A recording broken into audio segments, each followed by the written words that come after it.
Here we are. Good morning, fellow Toastmasters and potential Toastmasters.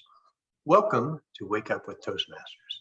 I am your District 115 Club Growth Director, Ken Richardson, and with me today is my co-host, Distinguished Toastmaster and past District Governor, Phyllis Trivy. Good morning, Phyllis. Good morning. Good morning to our public out there, and welcome, welcome, welcome. So how are you doing? Have you recovered from your holiday? Yeah, I think so. I probably, like everybody else, a little tired, maybe a little slight cold, but that just goes along with the season. Everybody has a cold during the winter time. Yeah, I agree. Now tell me, you can confess, did you make New Year's resolutions that you have no intention of keeping? I did not. I did not make any this year. They have all failed me. So it's just like life as usual. Let's just keep going. Yeah, I agree with you. I set up this year for my usual disappointments. Let's see, I'm going to lose weight, eat better, exercise more. And of course, that's good for January 1st, but on January 2nd, it goes out the door. So How true it is. How true it is. Excuse me. And I did make some resolutions for my role as Club Growth Director. We've been struggling this year, but we are going to continue on and try and get to distinguished status. We have 54 clubs right now. We need 65 to get to distinguished status. So we have a challenge before us.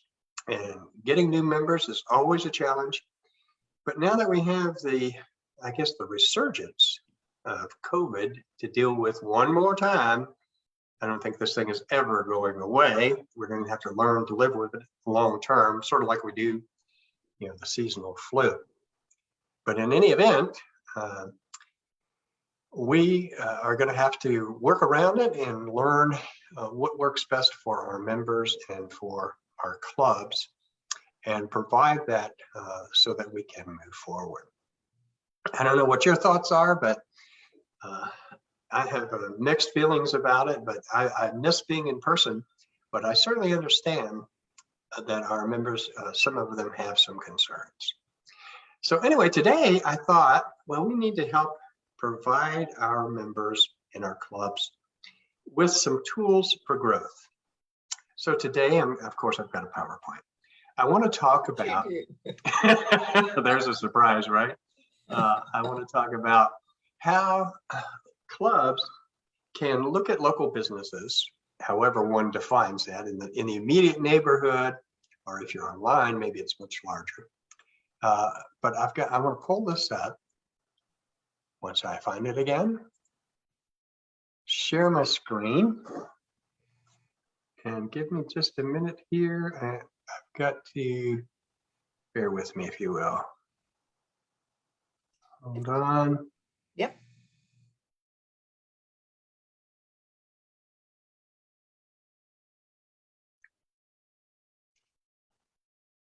Okay, just some technical difficulties. Can you see my screen now? Yes. Excellent. Yes. All righty. All right, very good. I don't know what happened there. I love technology, but every once in a while, it just kind of does things that you scratch your head and say, what happened? That wasn't supposed to happen. Don't I know? Anyway, let's talk about recruiting members from local businesses. Now, when we talk about kind of the business world, many of our members think, well, he's talking about corporate clubs. No, I'm not really, because not every business is suited for a corporate club. Nevertheless, they may clearly want their members to take advantage of what Toastmasters has to offer. So one way that local clubs can help do that is to develop a plan that will allow them to reach out to local businesses. So we're going to take a look at this and identify local businesses today as one of those target groups that our clubs can focus on to grow their membership. So let's take a look at how that might be done. First, I want to repeat, not all businesses want a corporate club. We always welcome corporate-based clubs. That's a wonderful tool for many businesses to have their in-house club and focus on their employees improving through Toastmasters. So I love corporate clubs, but not every business wants a corporate-based club. But they are, nevertheless, an ideal recruitment source. It takes planning and it takes an effort, but recruiting from your local businesses is an often overlooked opportunity because of the misconceptions about what that might mean and what it might look like. But just keep in mind that businesses benefit employees, they benefit the company, and the club benefits. So it's a win-win situation all the way around. Now, Phyllis, I know that you have been out of the corporate world for a little while, but when you were in the corporate world as a bookkeeper, I think, what kind of training opportunities did your employers offer? Well, you want to suggest that my background is I work for CPAs. Usually a CPA office is very small. So when I worked for a CPA, there was only myself and one other employee. So there really wasn't any opportunities for educational growth. Well, you know, I think there are a lot of small businesses may find themselves in that predicament. Mm-hmm. And that's exactly the target group that we want to look at. Because even though they can't necessarily provide a broad range of educational opportunities or a corporate club, they may have an opportunity to help their employees become part of Toastmasters and thus improve their communication and leadership skills. So let's talk a little bit about what are the steps that we would need to take, our club would need to take, in developing a plan to make that happen to grow their membership. Well, first thing is you have to identify what businesses you would like to target. And I certainly don't suggest that a club should take on more than it can handle. If you set a goal and say, I'm going to reach out to 100 businesses, and you have just 20 members in your club, that's a pretty hefty task. So I think the first thing is recognize that you're going to be limited in the number of businesses, and maybe you need to set a target date because your members are going to become recruiters. So the first thing is you need a list of businesses and other organizations that are near your meeting location.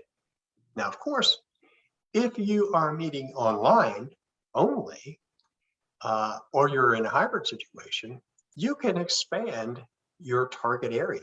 It could be businesses pretty much anywhere. But just as you pointed out, Phyllis, that your organizations were typically small businesses with just a few employees, that target audience is the foundation, really, of our economy, is those small businesses.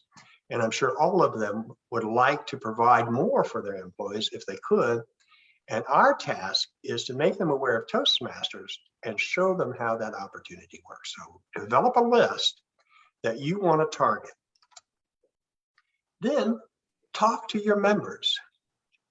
How many of them know employees at these local businesses or on the list? Or maybe you do business with the companies that you identified, and that gives you an in. Is you can start out with your members. What businesses are you associated with who could benefit from Toastmasters and that are not currently taking full advantage of Toastmasters educational programs? Once you have a list or you have employees that have a connection with the business, you can then assign members to reach out to those businesses or contacts.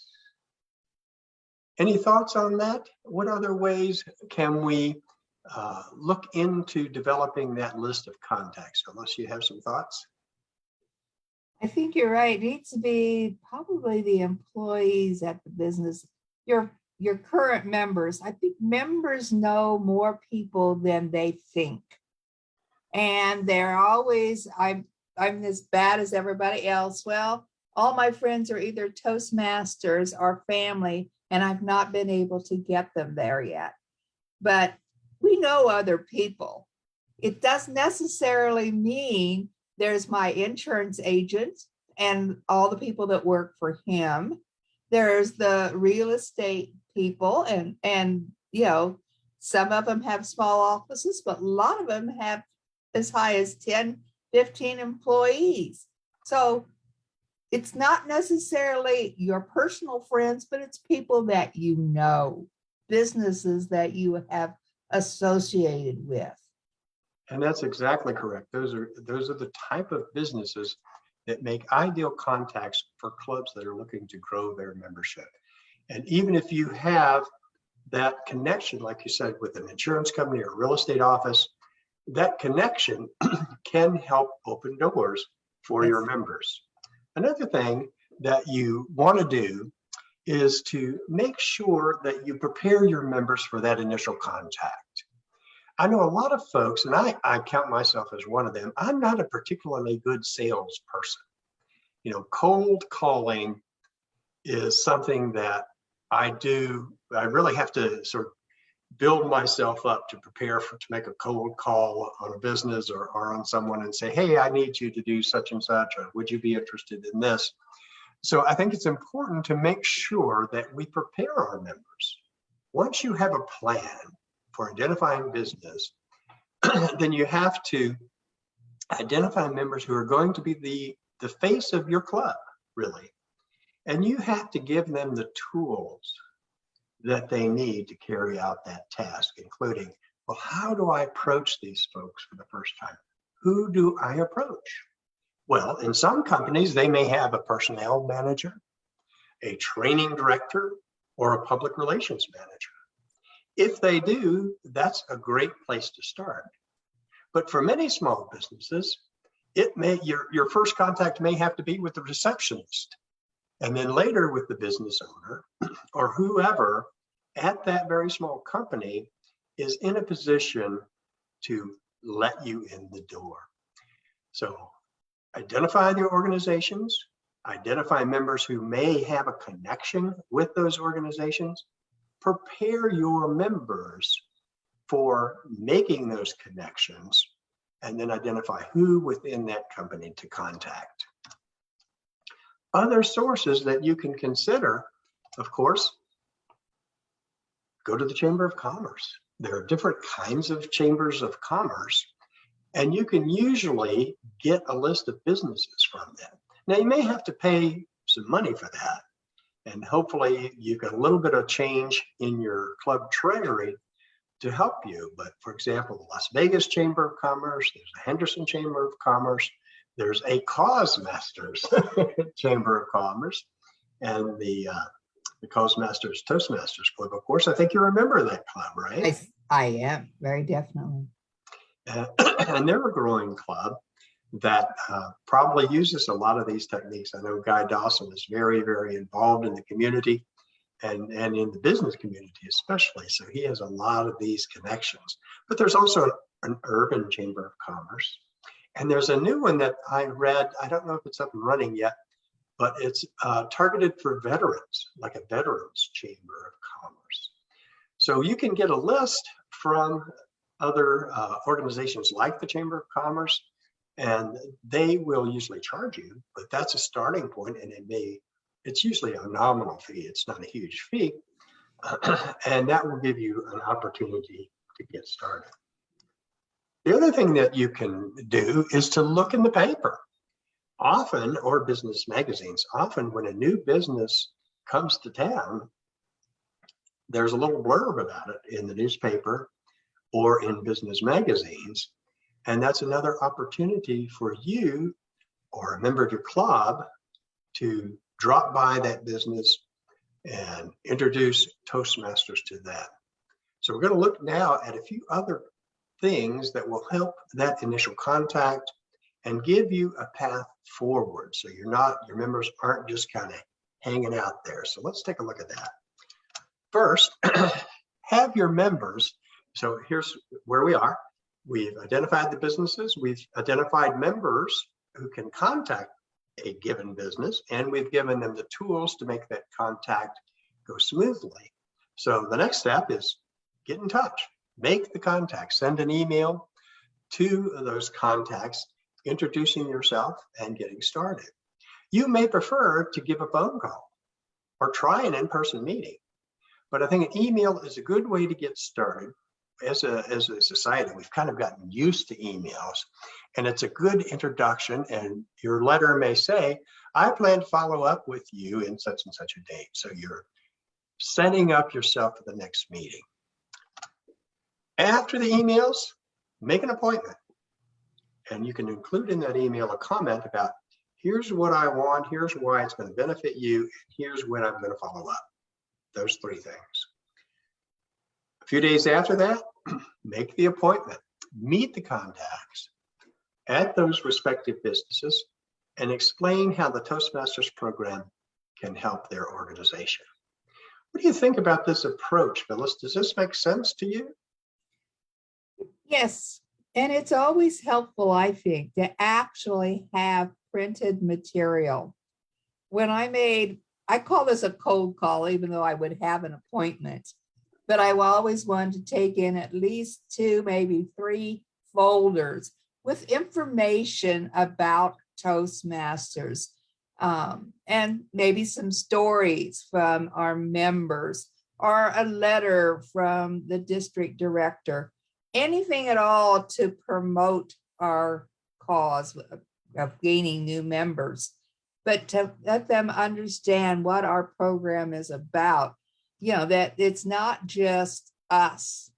It's, what is it, 360,000 people around the world.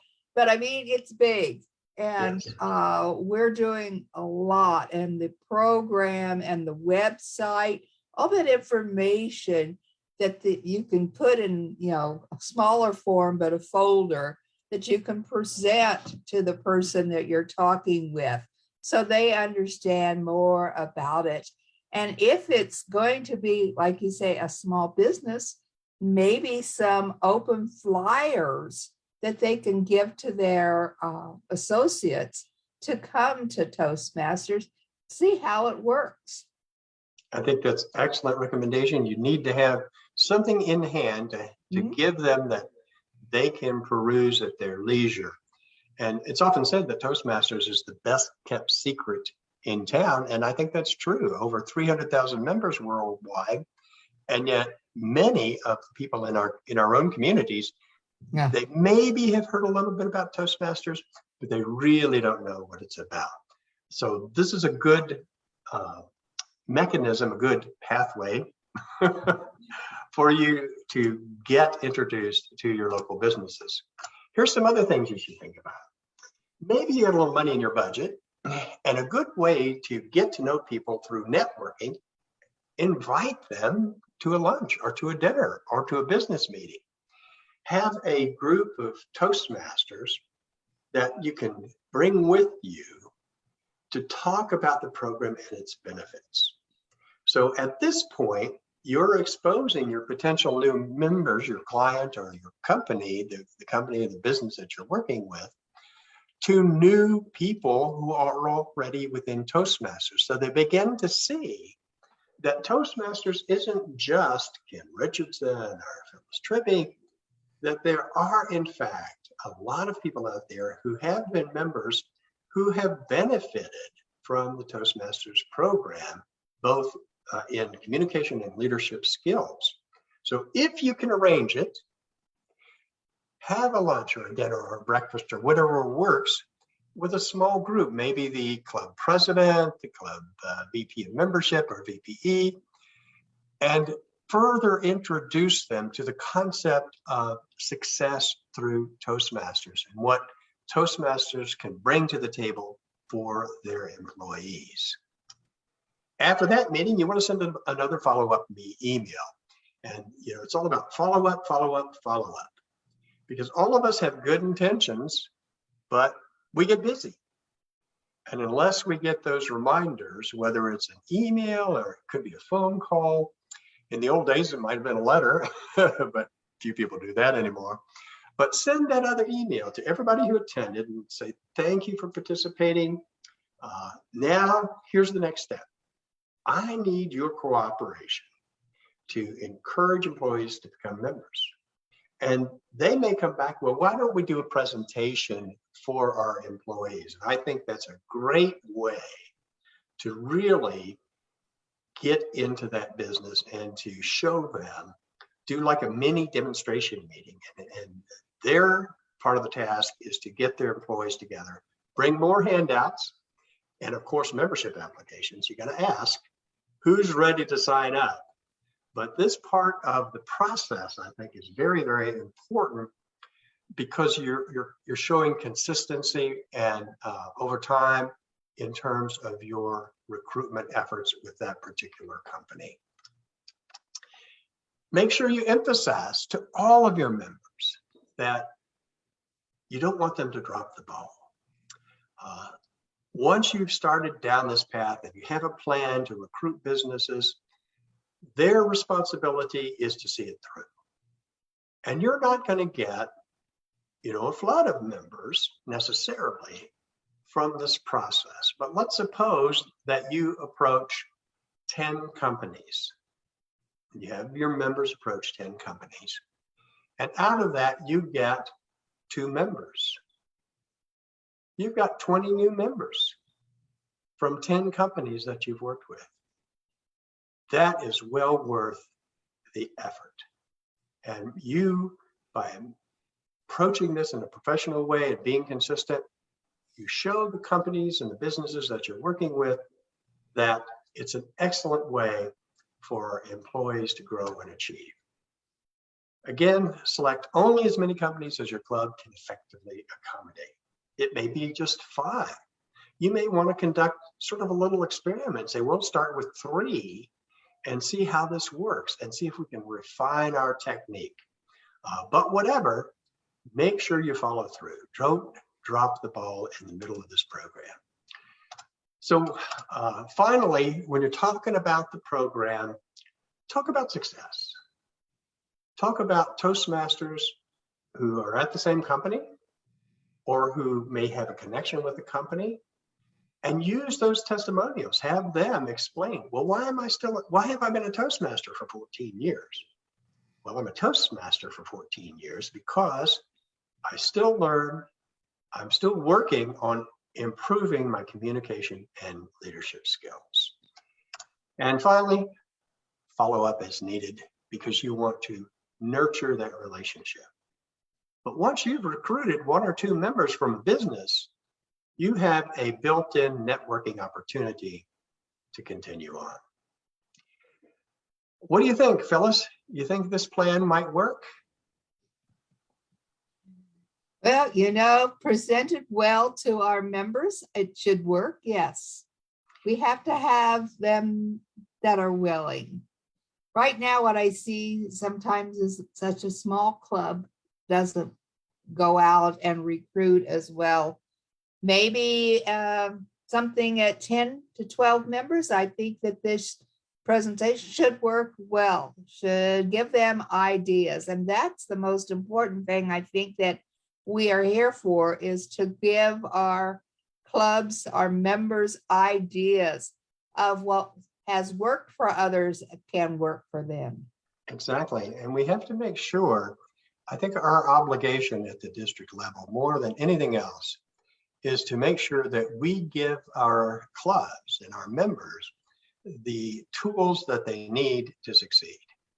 If we fail in that, then it's no surprising that our clubs are struggling. Mm-hmm. But I think this is a nice plan, and you can find this plan.